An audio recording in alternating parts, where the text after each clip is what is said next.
Bienvenidos al canal, a mi canal.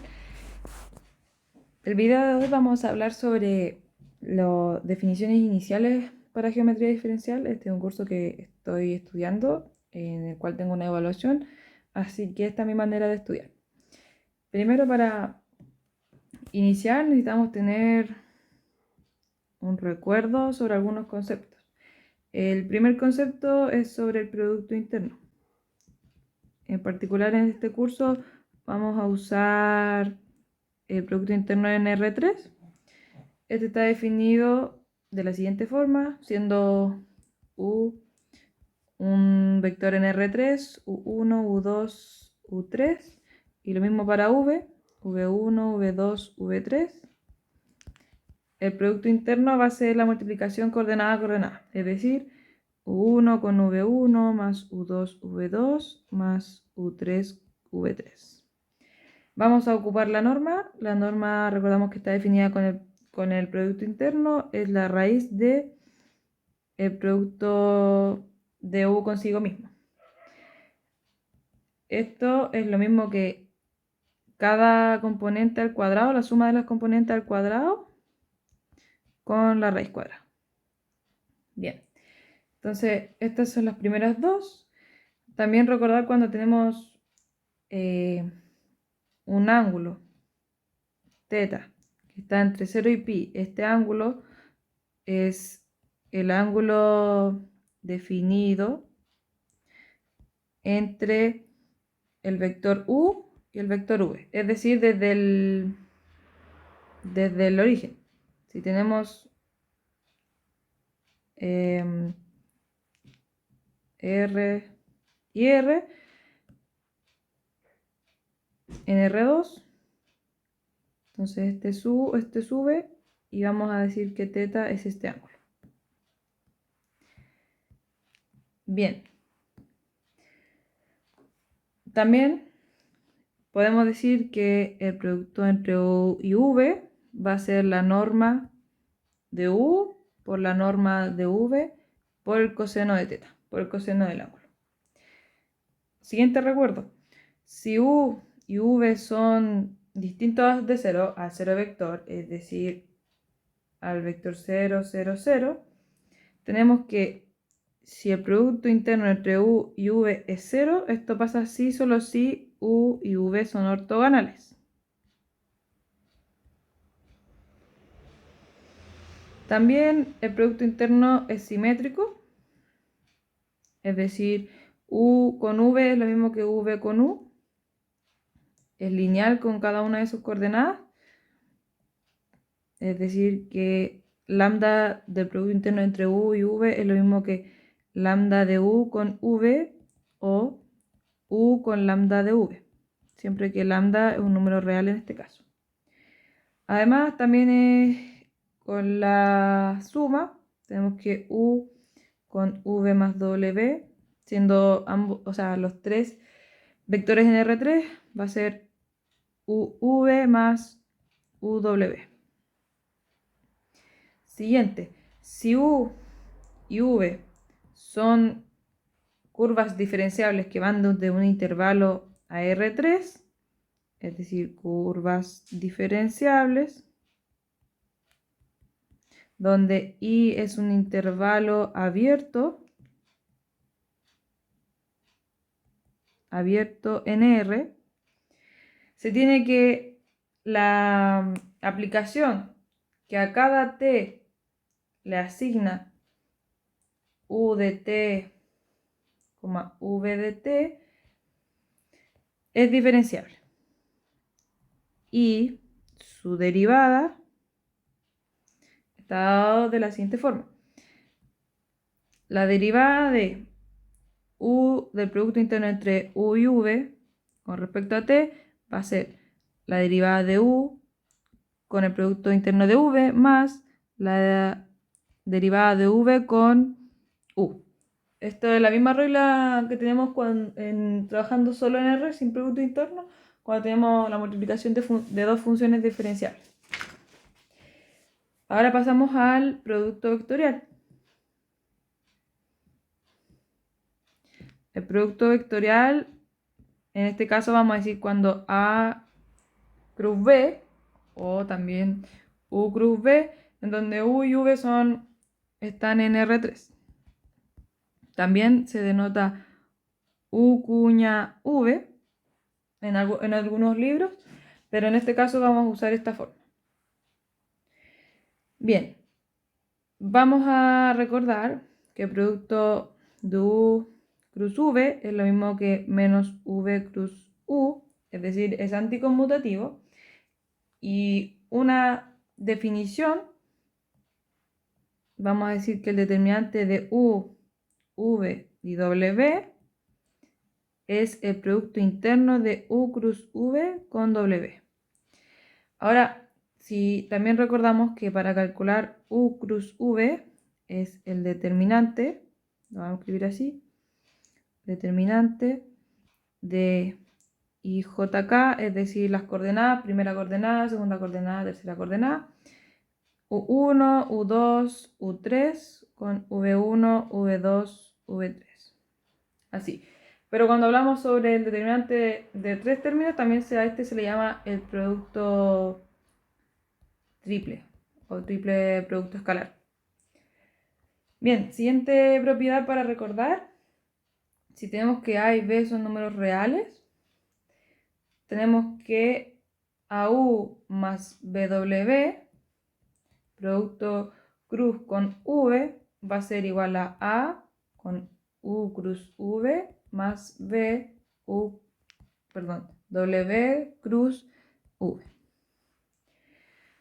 Si U cruz V es 0, esto pasa si solo si U y V son linealmente independientes.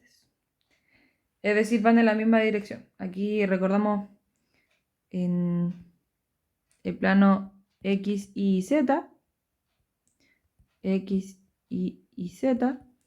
Tenemos que, si tenemos un vector que va en esta dirección y otro vector que va en la misma dirección, el producto cruz es 0.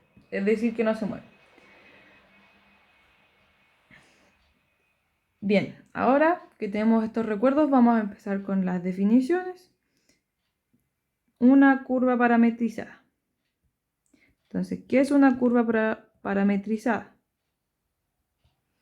Una curva parametrizada es una aplicación diferenciable que va de un intervalo a R3, diferenciable, donde gamma va a tener tres coordenadas, X, Y y Z, que dependen de t. Entonces gamma es X de t, Y de t, Z de t. Son funciones. Vamos a llamar la traza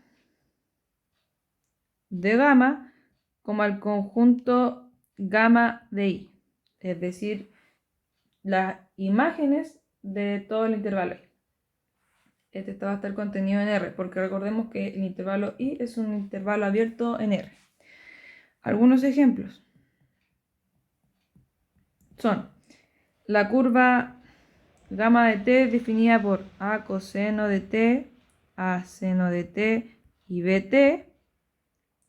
Si es una curva parametrizada, a esta curva se le llama hélice y gráficamente se refiere, si tenemos el plano X y Z,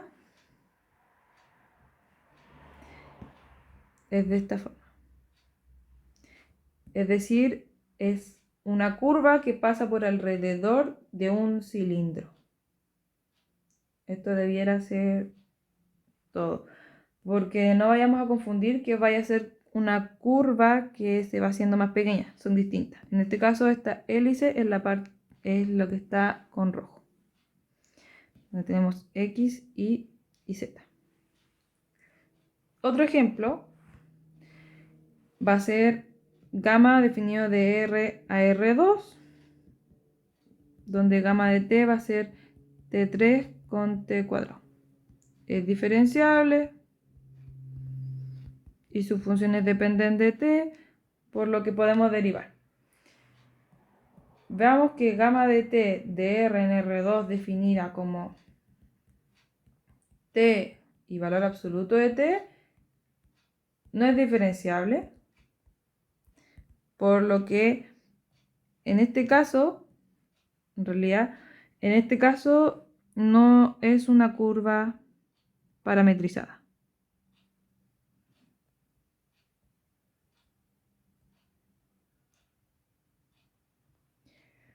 Vamos a hablar también sobre longitud de arco. Bien, longitud de arco, es decir, tengo una curva, ¿cuánto mide de un punto T0 a un punto T? La longitud de arco la definimos como la integral de la derivada de T, de T0 a T. Pero tenemos que aquí en realidad es de U a du. Cuando yo escriba gamma prima, o sea, gamma punto de U, quiere decir que esta curva está parametrizada. Pero por cualquier parametrización. Porque existe la parametrización natural, que la vamos a denotar con una prima. Esta es una curva con parametrización natural. Bien, ¿cuándo una curva está parametrizada naturalmente? Ahora vamos a la definición. Cuando gamma va de un intervalo a R3, se dice parametrizada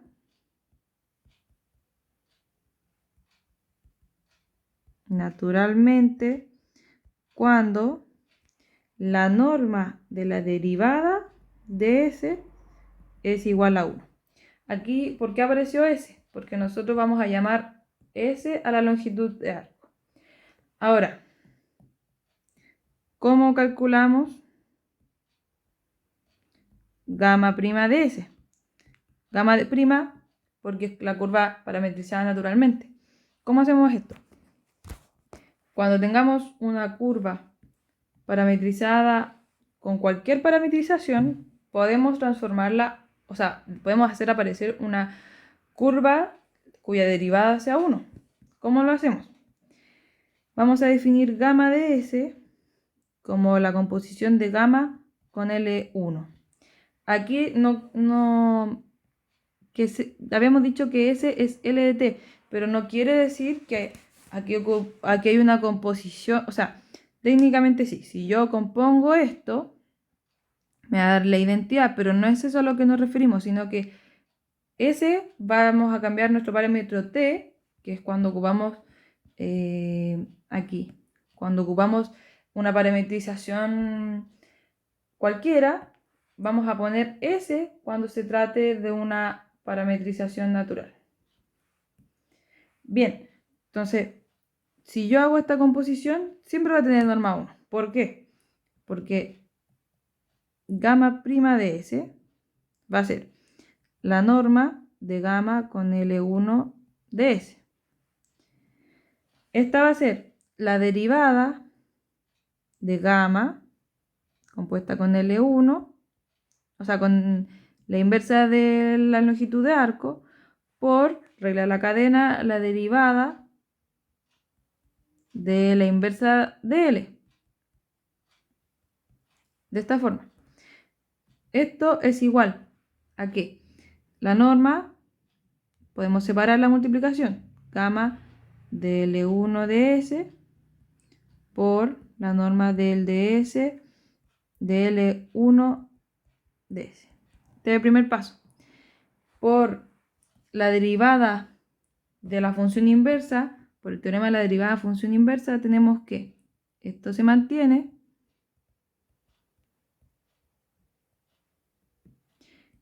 y esta va a ser igual a 1 sobre L' de L a la menos 1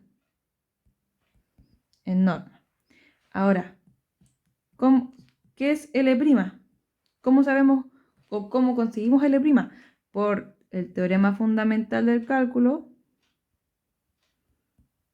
tenemos que Si L de t está definido como la integral de t0 a t de la derivada en cualquier parametrización en norma del du, por teorema fundamental del cálculo, tenemos que L' de t va a ser la derivada en cualquier parametrización en norma. Si continuamos de aquí, mantenemos la derivada con respecto a S compuesta con L1 y aquí nos queda 1 sobre gamma de L1 de S. Aquí yo me confundí, en realidad no es con este, es con prima porque estamos en cualquier parametrización. Comenzando con gamma en cualquier parametrización y esto nos da 1. Entonces, si nosotros volvemos, este gamma es el que no está en cualquier parametrización. Y este gamma de S va a ser la cuando esté en una parametrización natural. De esta forma tenemos que, siempre que tengamos una parametrización, con cualquier parametrización, seguimos con definiciones. Definición del vector tangente. Vector tangente va a ser escrito como t vector, t de S, y está definido como gamma prima de S, con la parametrización natural.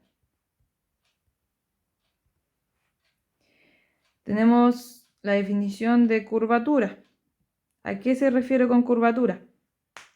La curvatura la vamos a escribir con K de esta forma, K de S, va a ser la norma de gamma 2' de S.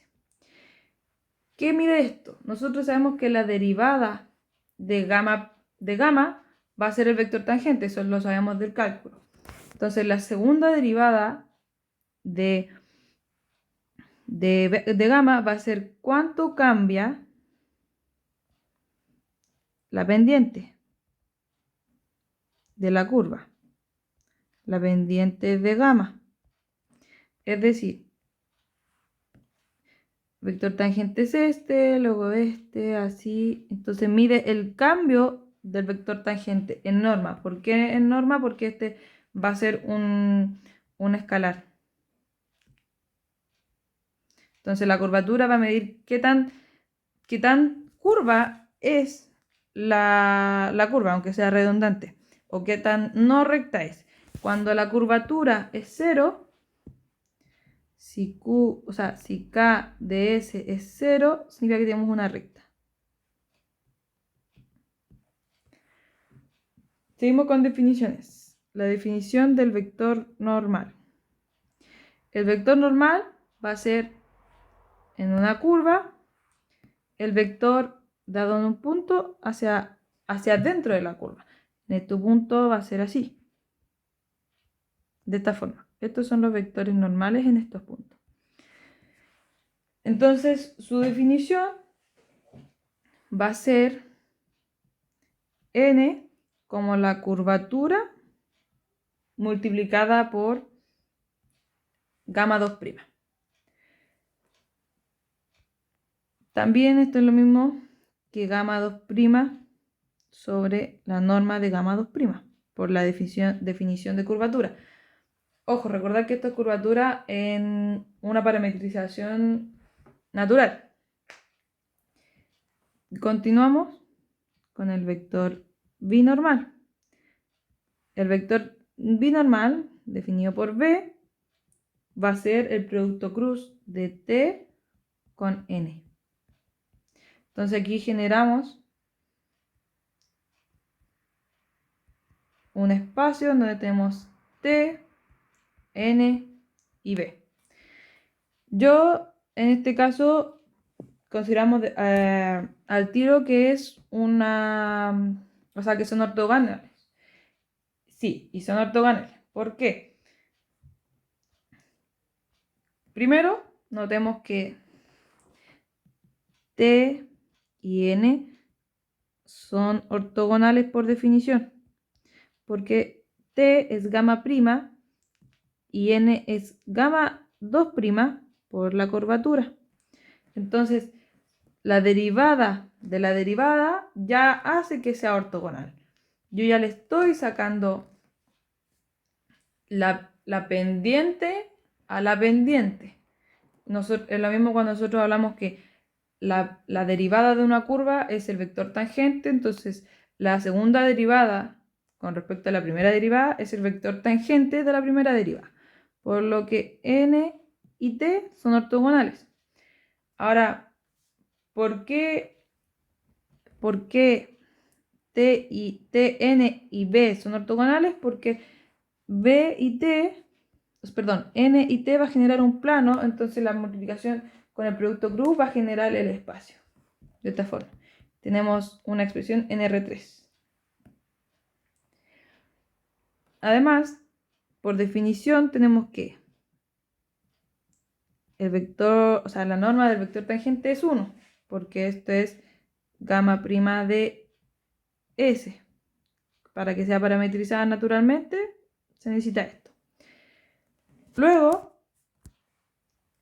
tenemos que demostrar que el vector n también tiene norma 1. Pero eso sale porque n está definido de esta forma. Ya está normalizado, es decir, da igual cómo es gamma 2' de S, sino que al estar normalizado por la norma de sí mismo, ya sería un vector ortonormal. Entonces, esto también está bien. Y se sigue que como B es un producto de vectores ortonormales, B también va a ser un vector ortonormal. Además, tenemos que el plano osculador es aquel plano que está determinado por T y N. Es decir, este es el plano osculador.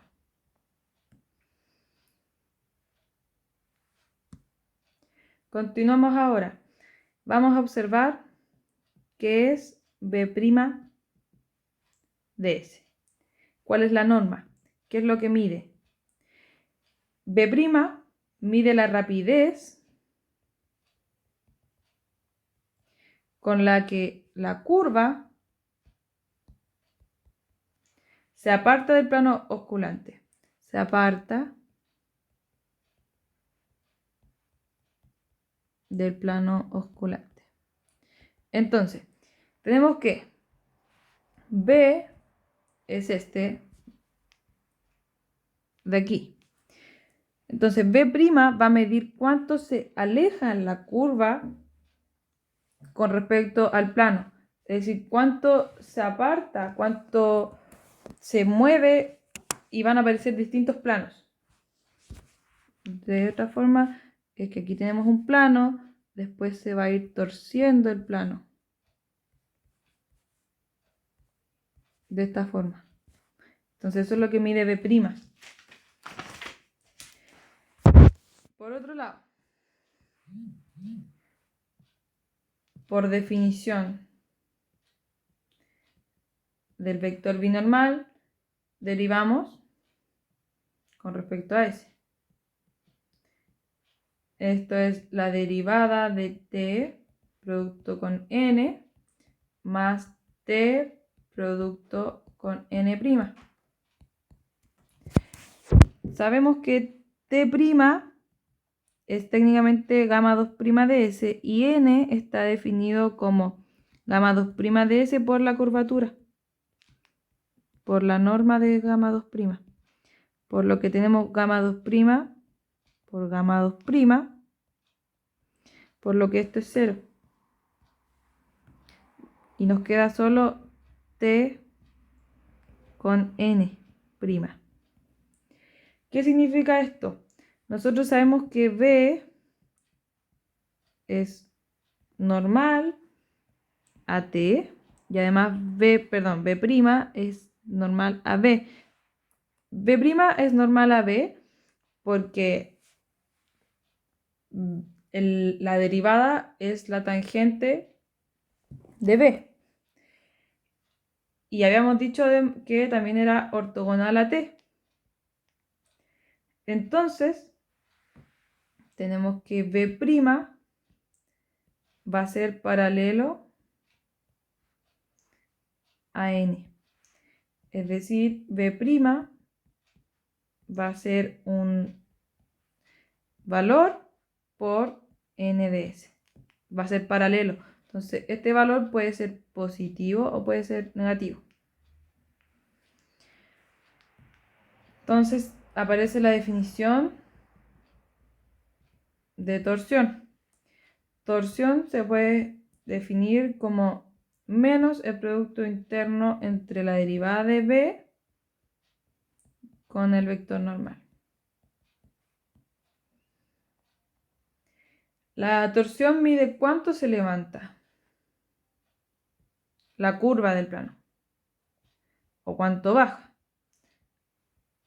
Es decir, si tenemos el siguiente plano, tenemos la curva, una curva que va, por así decirlo, recta por el plano y después sube. Entonces, esto son coordenadas en el plano XY y este de acá tiene una coordenada en Z. Es decir, cuánto se levanta la curva o también puede ser hacia abajo. De esta forma tenemos el triedo de Frenet. Así se le llama a T con N y B. A la tangente, la normal y la binormal. Son vectores ortonormales.